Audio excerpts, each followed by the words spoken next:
Assalamualaikum warahmatullahi wabarakatuh. Kita masuk ke dalam pertemuan mengenai sistem regenerasi tanaman pada kultur jaringan yang terdiri dari organogenesis dan embriogenesis somatik. Dan kemudian kita akan membahas mengenai variasi somaklonal pada kultur jaringan. Yang pertama adalah sistem regenerasi tanaman pada kultur jaringan yang terdiri dari dua, yaitu embriogenesis somatik dan organogenesis. Jadi, kedua tahapan ini adalah tahapan yang akan dilewati oleh eksplan ketika beregenerasi dan mengalami morfogenesis dan akhirnya ditumbuh menjadi planet dalam kultur jaringan. Kedua tahapan embriogenesis somatik dan organogenesis ini masing-masing terbagi lagi menjadi dua cara, yakni secara langsung, direct, dan secara tidak langsung, atau melalui fase kalus, yaitu indirect. Jadi perbedaannya itu ya, ketika kita mengisolasi eksplan dari lapangan, kemudian kita langsung menumbuhkannya menjadi planlet, dari embrio kemudian jadi planlet, itu artinya adalah proses secara langsung. Tetapi ketika eksplan tersebut kita rubah dulu menjadi kalus, baru akhirnya kita rubah menjadi embrio atau organ, sebelum akhirnya kita menjadi planlet, maka itu disebut secara tidak langsung. Nah, yang pertama, kita akan membahas mengenai embriogenesis somatik. Sebelum kita masuk ke dalam tahapan embriogenesis somatik, kita bahas dulu sedikit mengenai embriogenesis zigotik. Jadi, pada tanaman yang hidup secara alamiah, tanpa kultur jaringan, embriogenesis zigotik adalah suatu peristiwa yang memang alamiah terjadi, di mana embriogenesis zigotik adalah proses di mana sel somatik di dalam tubuh tanaman itu berkembang membentuk tumbuhan baru melalui fusi gamet atau yang kita sebut biasanya adalah fertilisasi. Jadi, embriogenesis zigotik ini terbentuk dari dua sifat indukan. Sedangkan embriogenesis somatik itu biasanya adalah proses terbentuknya struktur menyerupai embrio dari sel-sel somatik tanpa melalui proses fertilisasi atau berasal dari satu induk saja. Eksplan yang biasa digunakan dalam proses embriogenesis somatik itu bisa berasal dari embrio zigotik seperti yang sudah dijelaskan di pertemuan sebelumnya mengenai embrio rescue. Kemudian ada kotiledon, ada mata tunas, dan hipo atau epikotil. Tahapan embriogenesis somatik untuk membentuk individu sel dari satu sel itu sebenarnya mirip dengan embriogenesis zigotik, di mana dia akan melalui fase globular, fase bentuk hati, dan fase torpedo sebelum akhirnya dia berkecambah dan menjadi planlet atau juga embrio. Embriogenesis somatik ini sendiri memiliki beberapa tahapan spesifik. Yang pertama adalah proses induksi kalus, induksi sel dan kalus embriogenik, kemudian adalah fase pendewasaan, fase perkecambahan, dan fase hardening. Pada tahap induksi kalus embriogenik, dilakukan isolasi eksplan dan penanaman pada media tumbuh. Untuk induksi kalus embriogenik, kultur umumnya ditumbuhkan pada media yang mengandung auksin yang punya daya aktivitas yang kuat dengan konsentrasi yang tinggi. Kemudian, pada tahap pendewasaan, biasanya ini adalah tahapan perkembangan dari struktur globular atau struktur bundar untuk membentuk kotiledon dan primordia akar.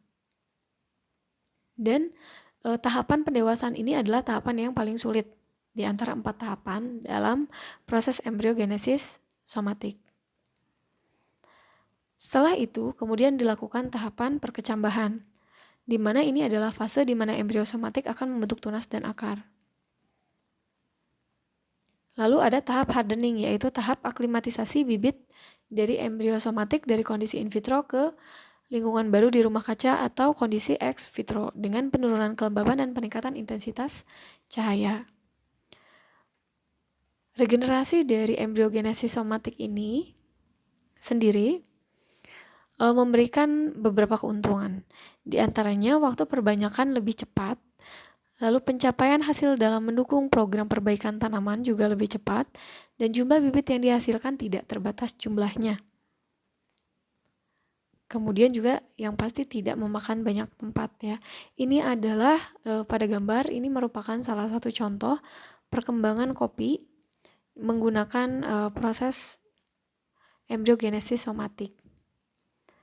Jadi pada awalnya eksplan dari tanaman kopi, dari daunnya diambil lalu ditumbuhkan menjadi kalus. Ini adalah embryogenesis tidak langsung ya. Dijadikan kalus, kemudian ditumbuhkan pada medium cair untuk akhirnya diinduksi agar mengalami proses embryogenesis somatik. Sebelum akhirnya nanti dia ditumbuhkan menjadi planlet yang sempurna. Contoh lain dari embryogenesis somatik secara langsung itu adalah pada tanaman Alfalfa Medica cauvacata.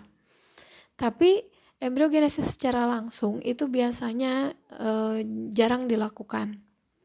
Jadi banyak orang jika ingin menggunakan teknik dari embryogenesis somatik itu lebih memilih untuk melalui cara tidak langsung. Contohnya itu embryogenesis somatik pada wortel dan anggrek. Kemudian yang selanjutnya, kita masuk ke dalam tahapan organogenesis. Organogenesis dalam kultur jaringan adalah proses terbentuknya organ dari jaringan eksplan secara langsung maupun secara tidak langsung melalui fase kalus. Dan pada dasarnya, regenerasi tanaman melalui organogenesis ini dibedakan menjadi 3 tipe, yaitu organogenesis secara langsung dari eksplan yang memiliki primordia tunas, atau dari eksplan yang tidak memiliki primordia tunas. Dan yang terakhir adalah organogenesis secara tidak langsung melalui fase kalus. Organogenesis secara langsung dari eksplan yang memiliki primordia tunas dapat terjadi jika jaringan eksplan yang digunakan itu memiliki bakal tunas yang belum muncul ke permukaan. Sedangkan organogenesis secara tidak langsung dengan primordia tunas itu biasanya bisa dimunculkan pada saat di medium pertumbuhan.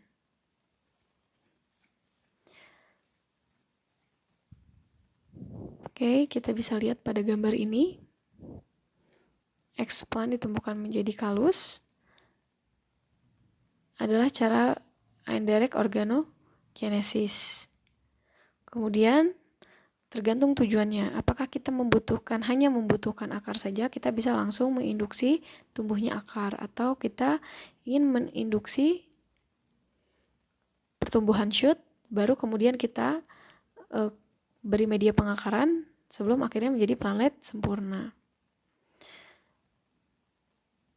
Lalu yang cara langsung itu langsung dijadikan planlet dari awal. Ini adalah contohnya regenerasi menggunakan organogenesis dari tunas adventif dari eksplan irisan daun anggrek.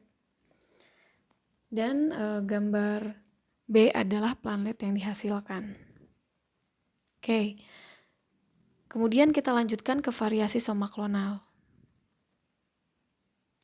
Variasi somaklonal adalah variasi yang ditemukan pada sel somatik yang membelah secara mitosis di dalam kultur jaringan.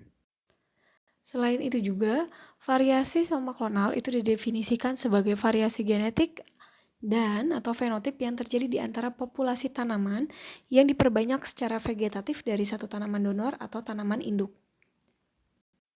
Pada kultur jaringan, variasi somaklonal ini wajar terjadi, terlebih pada fase yang melibatkan fase kalus.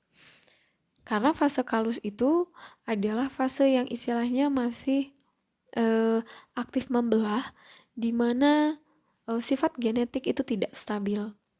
Variasi sifat yang dihasilkan itu dapat terjadi dengan menggunakan siklus kultur jaringan. Ya. Variasi genetik pada tanaman yang telah dihasilkan melalui kultur jaringan tanaman dapat dideteksi sebagai sifat genetik atau fenotipik. Jadi, variasi somaklonal ini bisa bersifat dua, yaitu genetik ataupun epigenetik. Variasi somaklonal yang bersifat genetik misalnya adalah perubahan jumlah kromosom yang menyebabkan tanaman mengalami poliploidi atau euploidi, lalu perubahan struktur kromosom, mutasi gen, serta terjadinya perubahan pada urutan sekuens basa-basa DNA. Variasi somaklonal yang bersifat genetik ini dapat diturunkan pada generasi berikutnya. Sedangkan untuk variasi somaklonal yang bersifat epigenetik itu lebih disebabkan oleh faktor-faktor lingkungan yang mempengaruhi ekspresi gen. Kemungkinan bisa terjadi gen silencing atau gen aktivasi dan tidak melibatkan perubahan pada struktur ataupun sequence DNA. Jadi perubahan yang hanya terjadi sementara karena adanya faktor lingkungan. Variasi soma klonal yang bersifat epigenetik ini biasanya bersifatnya tidak permanen dan dapat kembali lagi atau reversible. Jadi sifat awal induknya itu bisa kembali lagi dan tidak diturunkan pada generasi berikutnya. Perubahan faktor lingkungan tentunya akan menyebabkan perubahan pada aktivasi gen tertentu yang menyebabkan adanya perubahan fenotip. Jadi tergantung juga dari media tanam, kemudian lingkungan ruangan yang kita gunakan, atau juga cahaya dan suhu yang kita atur. Nah, deteksi variasi soma klonal ini disebutkan bahwa dia ini tadi ya sebelumnya bisa dideteksi melalui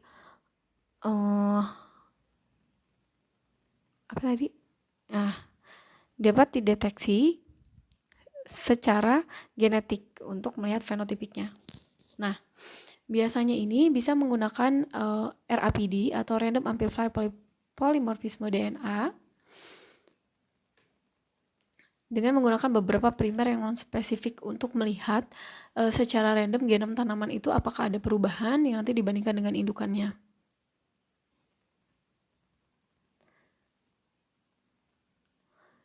Nah, untuk penyebab genetiknya sendiri,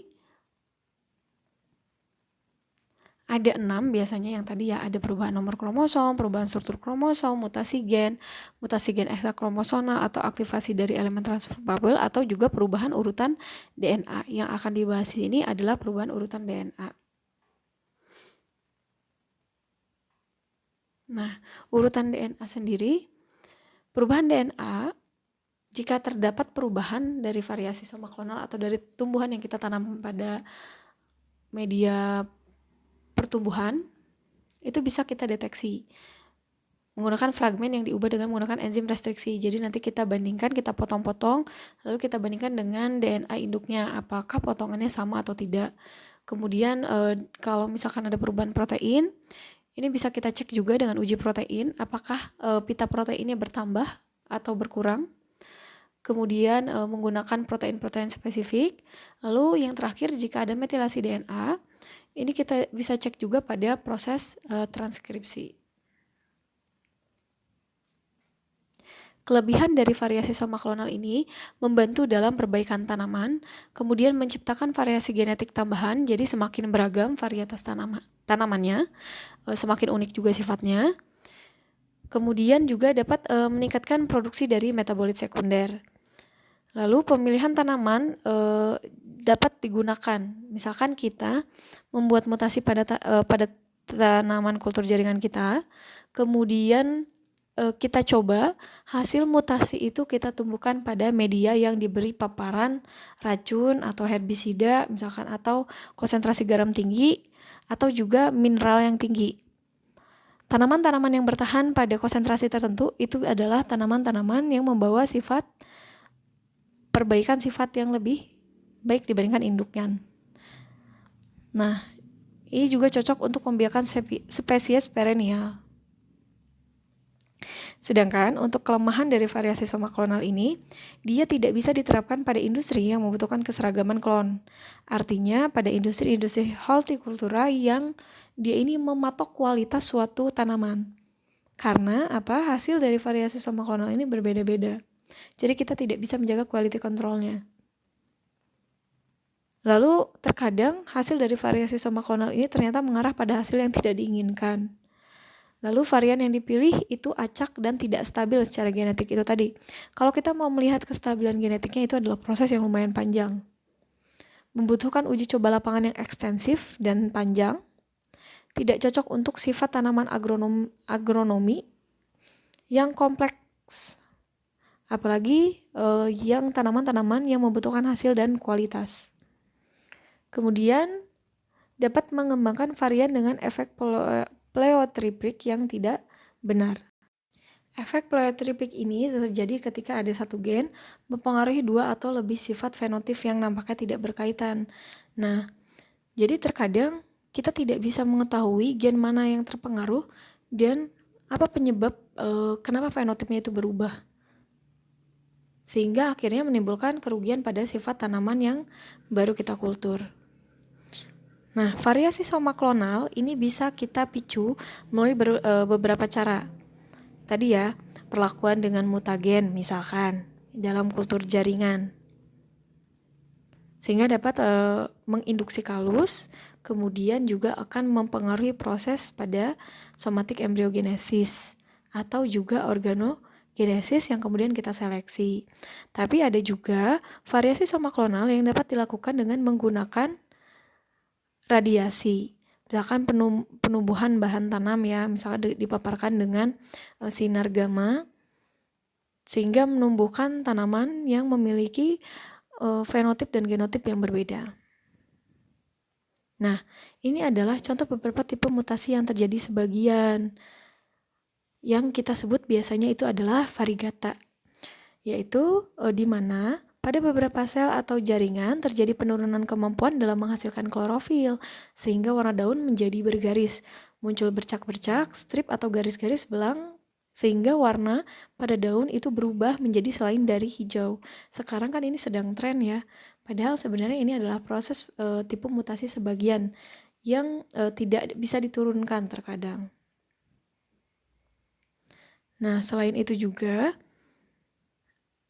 ada namanya adalah chimera grafting, di mana di bidang hortikultura ini ada perpaduan sifat sementara yang tidak dapat diturunkan ke generasi berikutnya, tidak stabil dan hanya dapat diperbanyak secara vegetatif. Misalkan di dalam satu batang terdapat perpaduan dari 2 spesies. Ya, seperti ini ada apel merah dan ada apel hijau. Ini jika terjadi variasi soma klonal sebagian. Nah, selain itu juga, ini harusnya saya masukkan ke dalam pertemuan sebelumnya ya. Jadi, ada terdapat permasalahan dalam kultur jaringan yang biasanya muncul, itu adalah kontaminasi dari mikroorganisme, pencoklatan atau yang kita sebut sebagai browning, dan juga vitrifikasi. Jadi kontaminasi oleh mikroorganisme itu merupakan permasalahan yang paling utama sebenarnya dalam kultur jaringan dan biasanya dapat menyebabkan kegagalan. Sehingga kondisi aseptik itu merupakan syarat yang paling utama dalam pekerjaan kultur in vitro atau kultur jaringan. Hal ini disebabkan kenapa? Karena media kultur yang kita gunakan itu mengandung gula dan nutrisi sehingga rentan akan kontaminasi. Dan selain itu juga sumber kontaminasi itu dapat berasal secara internal dari jaringan eksplan maupun secara eksternal dari luar jaringan eksplan. Oleh karena itu, makanya kenapa proses sterilisasi eksplan itu menjadi sangat penting. Dan kenapa kita harus memilih tanaman yang bebas dari virus ataupun penyakit. Nah, selain itu juga ada yang namanya proses pencoklatan atau browning. Ini biasanya terjadi pada media kultur yang akan menyebabkan kematian pada jaringan eksplan. Browning ini sebenarnya disebabkan oleh eksudasi senyawa fenolik dari jaringan eksplan. Senyawa fenol ini merupakan senyawa metabolit sekunder yang memang banyak terdapat pada jaringan tanaman. Dan dia dapat tereksudasi dari jaringan tanaman akibat luka irisan yang terjadi ketika kita mengambil dari tanaman donor ataupun kita preparasi jaringan eksplan. Makanya kenapa pada saat proses pemotongan eksplan itu tidak boleh terlalu lama. Lalu kita harus menggunakan pisau yang tajam. Kenapa? Itu untuk istilahnya agar kita memperoleh luka yang baik dan dapat cepat disembuhkan oleh sel-sel tanamannya. Kalau kita menggunakan pisau bedah yang tumpul, itu akan membuat luka pada jaringan tanaman itu semakin besar atau juga lukanya menyebar sehingga akan meningkatkan resiko terjadinya browning. Biasanya untuk mencegah terjadinya browning ini salah satunya adalah penggunaan dari arang aktif atau juga penggunaan antioksidan atau misalkan kita kultur dalam ruang gelap atau kita melakukan subkultur secara berkala 2-3 kali dalam periode yang singkat. Jadi dia dapat sel-sel yang masih bagus itu akan dapat cepat beregenerasi. Nah, kemudian yang terakhir itu adalah proses vitrifikasi. Vitrifikasi ini biasanya disebabkan oleh kerusakan secara fisiologis pada tanaman sehingga menampilkan fenotip daun atau batang tanamannya itu seolah-olah dia bening atau glassy yang pada beberapa tanaman itu bahkan terlihat beningnya seperti gelas gitu, seperti kaca. Nah, biasanya memang hasil perbanyakan in vitro ini seringkali menunjukkan fenotip seperti ini. Salah satu penyebabnya itu adalah proses pemindahan kultur jaringan atau proses subkulturnya yang dilakukan secara lama. Jadi memang ketika kita menanam explant, itu kita harus rutin mengganti medianya, media pertumbuhannya. Misalkan kita ganti 2 minggu sekali atau 1 bulan sekali. Itu harus selalu kita ganti secara rutin. Atau juga ternyata si explant yang ada di dalam medianya itu sudah terlalu banyak sehingga penyerapan nutrisinya juga berkurang. Kemudian karena explantnya terlalu banyak, maka sel-sel tanaman ini jadi sering melakukan penguapan. Nah, jadi di dalam botolnya timbul air yang berlebihan. Nah, hal ini akan menyebabkan tentunya defisiensi klorofil dan kurangnya lignifikasi pada dinding sel sehingga dia menyebabkan kenapa warnanya ini makin lama berubah menjadi putih gitu, atau bahkan bening. Nah, selain itu juga pengaruh vitrifikasi itu ya dipengaruhi juga oleh jenis pemadatnya, jenis dari agarnya, lalu hormon, baik itu hormon internal ataupun eksternal, senyawa organik, lalu temperatur ruang kultur, cahaya, dan lingkungan botol kultur. Oke, itu yang bisa saya sampaikan pada pertemuan kali ini. Mohon maaf apabila ada kesalahan. Wabillahi taufiq wal hidayah. Wassalamualaikum warahmatullahi wabarakatuh.